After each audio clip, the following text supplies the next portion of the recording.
now, go ahead, do whatever's in your heart, David. God's with you. But God woke up Nathan in the middle of the night, and God said, Nathan, you got to go fix what you messed up. I want you to go back and tell David, no, he cannot build my house. But here's the parallel again. But because he wanted to, I'm going to let his son do it. And if you go on into that story, you talk about God blessing. David said, you want to build me a house, and I'm not going to allow you to build me a physical house, but I'm going to build you a house through your lineage and make of you a great nation and a great people because you wanted to build me a house. You put God first in your life. You put God first in your life. And watch and see what he does. He builds this temple. I love reading in the book of Chronicles about the dedication of the temple. The Bible said the cloud filled the house. They took 8 days of celebration and dedication of the temple. And then Solomon stood, and just as only he could, because of the wisdom that God had given him, blessed God's great people. At the completion of his prayer, the Bible said, and I have yet to be in a place that I'm about to describe you, and I've sat in some heavenly places on this earth before, but the Bible tells me, Brother Jim, that at the completion of the prayer of the dedication of this temple, that the presence of God filled the house to such a degree that the singers, that the musicians, that the ministers could no longer minister before God. They literally fled from the temple and the house of God because the glory of God was so powerful and so strong in that place. I have felt, Daniel, some overwhelming presences of God in my life. As a matter of fact, there has been a time or two that just out of sheer exhaustion, I have collapsed on a front pew or a front seat, and literally I've said, okay, God, I can't, that's enough. I can't take any more of your touch tonight. I can't take any more. You understand what I'm saying? I can't receive anymore. These people fled from the very glory and the power and the presence of God. And God again appears to Solomon. Because you know what? Don't be afraid to pledge. Don't be afraid to make vows and promises to God.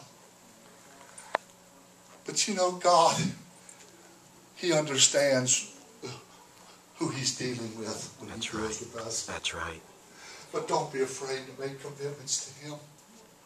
Don't be afraid to make pledges to him. Don't be afraid to step out and give God precedence in your life and just commit to him. And sometimes I understand we don't always keep those things that we've committed, but if we'll pledge them from an honest heart and we'll try and do our very best, but yet God does know. So he comes to Solomon a second time. And he tells him, and I'll paraphrase here, I've seen all, and I've heard all that you've said and all that you've done. And Solomon, I'm going to put my name here, and I'm going to place it in this temple that you've built. It's going to be there forever. God says, my heart and my eyes shall be there perpetually, which means endless amount of time or an eternity or an affinity. And Solomon, because you've done what you've done, that's what I'm going to do for you. And then he says this to him. Just keep my statutes. Just keep my word. Just be obedient. Just fulfill my word to you. Fulfill the promises, or fulfill what my word has commanded of you, Solomon. History tells us the riches of Solomon, over 1,400 chariots, over 12,000 horsemen at his command, 4,000 and some odd horse stalls. He had shipping empires. He acquired precious stones and exotic possessions. As a matter of fact, one of the most intriguing stories to me in the Word of the Lord, or just one of them, but was when the Queen of Sheba, the Bible said she heard of his fame. And the scripture says she came to prove him. How do you prove a man that has the wisdom of God with hard questions? But yet she did. She came to prove him, and my guess is, and if you read the story, I believe it alludes to the fact that she just came with camels just laden with spices and precious things, and she came, Sister Thelma, just decked out perhaps as only a queen can, and all popped, and she just said, you know what, Solomon, I might not be a king, but you know what, I got some stuff here too, and so she just kind of strolls in and rides in and all of this, and I can just imagine just what it began to look like. But I want you to notice what happens. Verse 4 of 1 Kings 10. When the Queen of Sheba heard and seen all of Solomon's wisdom and the house that she built and the meat of his table, the sitting of his servants, the attendance of his ministers, and the apparel and his cupbearers, and his ascent by which he went to the house of the Lord, there was no more spirit in her. There was no more spirit in her. I want to stop to point this out. She saw the meat at his table. She saw the sitting of his servants. She saw the attendance of his cup. In other words, she saw how that Solomon had all of his ducks in a row. He had everything together in his cupbearers.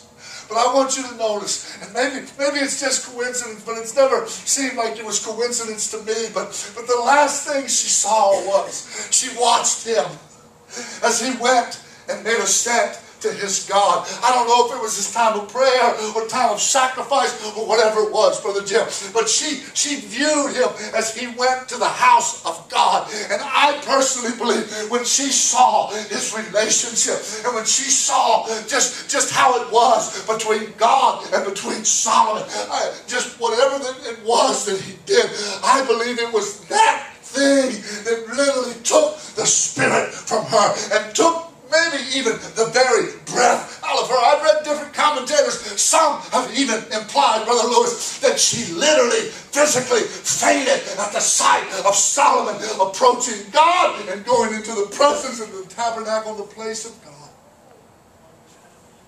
She fainted. There was no more spirit in her. And then she says, it was a true report that I heard. Verse 7 says, but I didn't believe until I came. And she says, the half was not told me. Happy are thy men, happy are thy servants, which stand continually before thee and hear thy wisdom. God had blessed Solomon like nobody ever saw. God had blessed him like nobody had ever been blessed. And Solomon loved God. He loved God.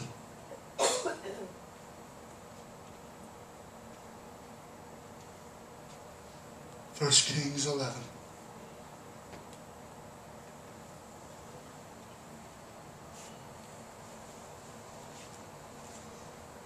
But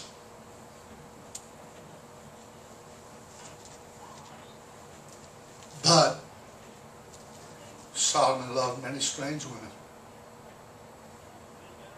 The daughter of Pharaoh, women of Moabites, the Ammonites, the Edomites, the Zidonites, the Hittites, of the nations concerning which the Lord said.